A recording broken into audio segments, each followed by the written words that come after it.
Cool. Today I'm reviewing the Milwaukee FUEL M18 Cordless Jigsaw, the American version, or the FBJS in Europe. I actually got to use it, so I'll tell you how it works. I'll start with the dimensions. It weighs 2,100 kilograms with the 2.5 kilograms battery, and 2,800 kilograms with the 5 dimensions. It's 18.5 centimeters high and 29 centimeters long. The average diameter of the grip is 63 millimeters. It's a little thicker in some places, a little thinner in others. Specifications. The saw stroke is 25 millimeters.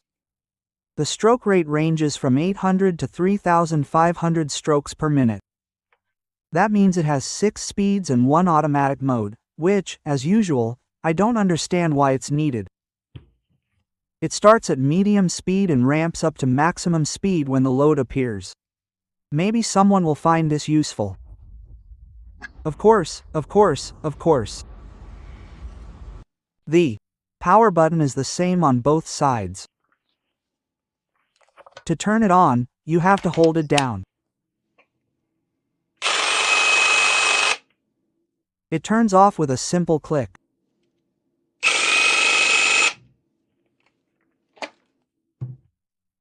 The pendulum adjustment has 4 very precise positions.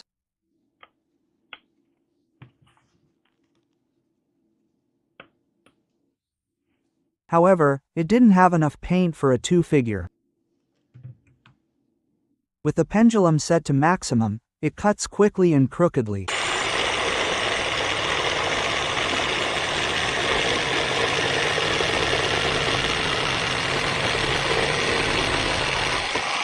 On a 40-gauge pine board, the output was skewed by 6 millimeters.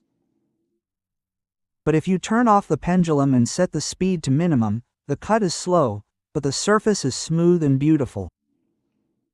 The backlight, it's there. Well, it's there. I don't know what to say about it. The ergonomics. Considering its weight, I find it very comfortable, simply wonderful. That is, you hold it very close to the cutting axis, which makes for excellent control when turning. Everything you need is rubberized everywhere, so, even if you need to use a reverse grip, that is, to cut into material or saw off a pipe, everything is also very comfortable.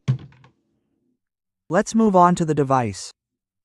The base plate, naturally, has a protective plastic cover. It snaps in and out without a problem. The base plate itself is made of 170 grams of lithium-ion alloy, 3.5 to 2 millimeters thick, and a 2.4 millimeters plastic insert. It's truly a workmanship piece. The quality is incredible. The base plate has a slot for a hex key to loosen it and set it at an angle.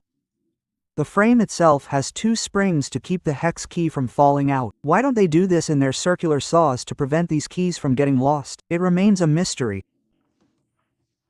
There's a slot for a rip fence. Where can you buy that rip fence? Who knows? It takes a lot of force to loosen the base plate. So if the key slips, you could seriously bruise your fingers. There's a saw holder. The blade inserts with little effort.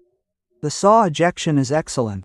You don't have to remove it while it's hot. It doesn't fly off, God knows where, like with this thing. Everything is clear here.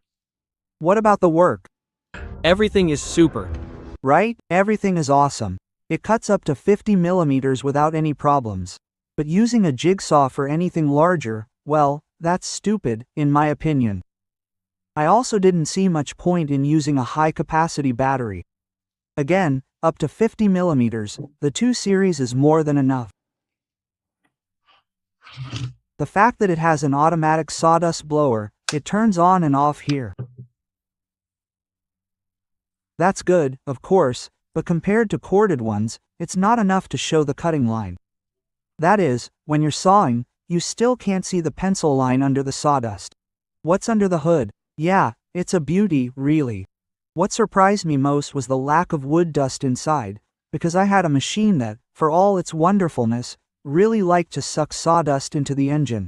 When pine dust stuck to the rotor blades, it would start smoking, which is terrible. Everything here seems to be sealed. This is despite the jigsaw not getting hot. Despite being in use for years, I didn't find any wear marks on the gears. The grease has blackened in places, of course, but that's a minor detail. There are no such quirks here, for example.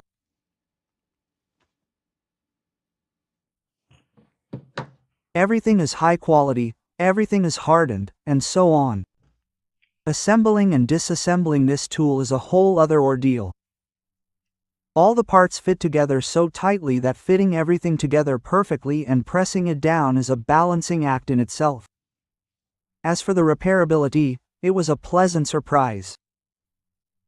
Even though the most expensive part here, as elsewhere, is the electronics unit, the motor here is a separate component. Finally.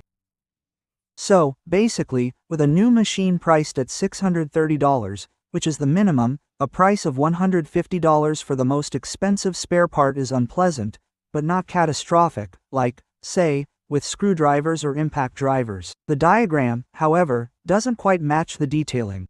A stat is shown next to the electronics unit, but it's not there. It's just hidden.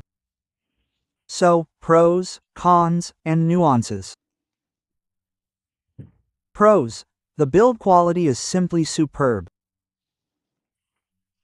The saw holder is excellent.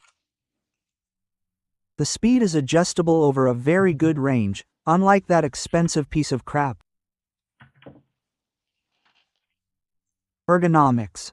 Despite being heavy, it's very comfortable to use and easy to control. Cons. The first one, naturally, is that it costs like a cast iron bridge. It's no longer possible to import it from the States for $270. So, if you need to replace baseboards once a year, get something cheaper. At least here you see what you're paying for. So, it's definitely worth the money. Another thing is the automatic sawdust blower. It's just for show. It's practically useless. One minor niggle I'd note is that not everyone might like the button you have to hold down to turn it on. On similar jigsaws, you just click it and it turns on. Here, you have to hold it down for a few seconds. But those are just minor details. So, what do we have? A very cool tool. It's well made, well thought out, and truly inspires confidence. But remember, this is a regular jigsaw. It doesn't have carbide clamps like Fistula or Bosch. It doesn't have a reciprocating saw shaft like a Maffel.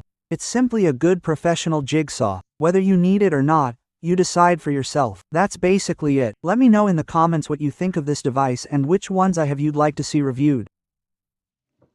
Well, subscribe there, like it. That's all. Good luck to everyone.